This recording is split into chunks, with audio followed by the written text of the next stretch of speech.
دورہ پشاور کے موقع پر میڈیا سے گفتگو کرتے ہوئے وفاقی وزیر ریلوے شیخ رشید کا کہنا تھا کہ 31 مئی تک 30 ٹرینیں چلائی جائیں گی، جن میں سے 3 ٹرینیں پشاور سے چلیں گی، جبکہ عید کے لیے اسپیشل ٹرین چلانے پر بھی غور کیا جا سکتا ہے۔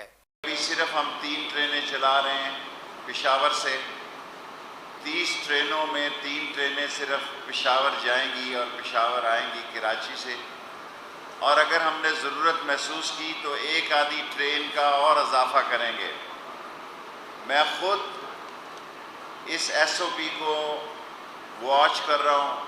وزیر ریلوے شیخ رشید کا کہنا تھا کہ شہباز شریف کو کوئی باہر جانے نہیں دے گا۔ کہتے ہیں اتنا جلد نیب کے آرڈیننس میں کوئی ترمیم نہیں ہو سکتی۔ عمران خان کی حکومت کو کوئی چیلنج نہیں، عمران خان 5 سال دور اقتدار پورا کریں گے۔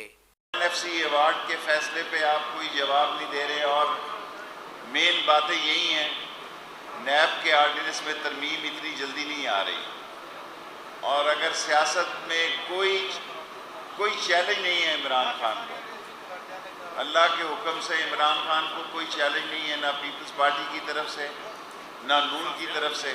وزیر ریلوے شیخ رشید کا کہنا تھا کہ عید کے بعد احتساب کا ایک نیا عمل شروع ہوگا۔ 31 جولائی تک سیاست میں ایک بار پھر ہلچل مچے گی۔